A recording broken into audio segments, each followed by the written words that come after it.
มาจากโบสถ์ว่าอยู่ในโบสถ์นี่เป็นไม้เข้าไทยยังเลยแต่ว่าอยู่ข้างในเป็นยังไงท่านพ่อ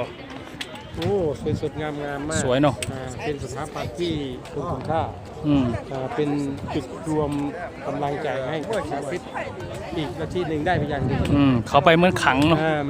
มันเกิดความศักดิ์สิทธิ์มันเป็นบรรยากาศของความศักดิ์สิทธิ์เป็นการสร้างความมั่นคงทางจิตใจให้คนได้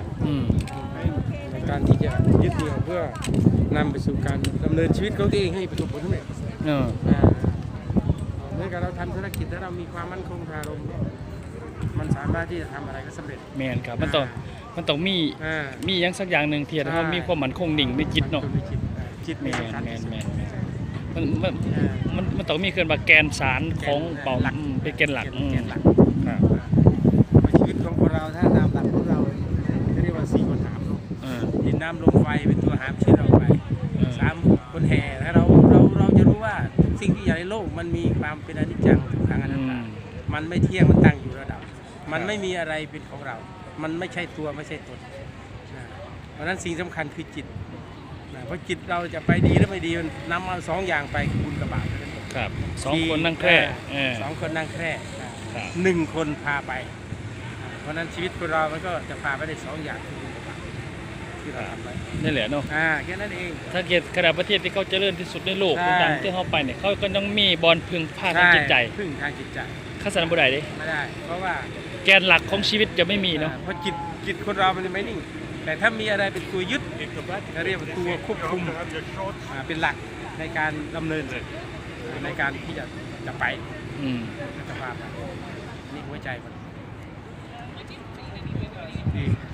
นี่ก็ได้มาเห็นโดยที่สำคัญทางศาสนาสำหรับวันนี้เนาะนี่อันนี้เป็นทริปแรกก็นี่ครับของวันนี้เป็นที่แรกของเช้าวันนี้ต่อไปก็จะเข้าสู่พระบรมมหาราชวังคิมลิน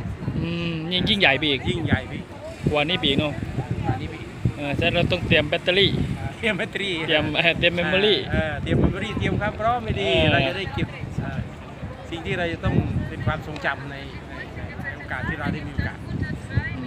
เพราะฉะนั้นคนเราก็บอกถ้ามีโอกาสกับเวลานี่อย่าทิ้งเวลาสำคัญผ่านแล้วผ่านเลย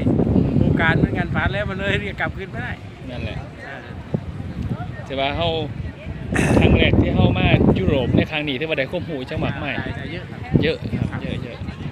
ได้เป็นเมื่อเคลื่อนว่าเมื่อตั้งคาเคลื่อนว่าตั้งคาแกนหลักของเขาเองอีกที่หนึ่งว่าเขาจะบ้างโครงสร้างแบบไหนและหมายเราคืออะไรจะขับเคลื่อนในลักษณะไหน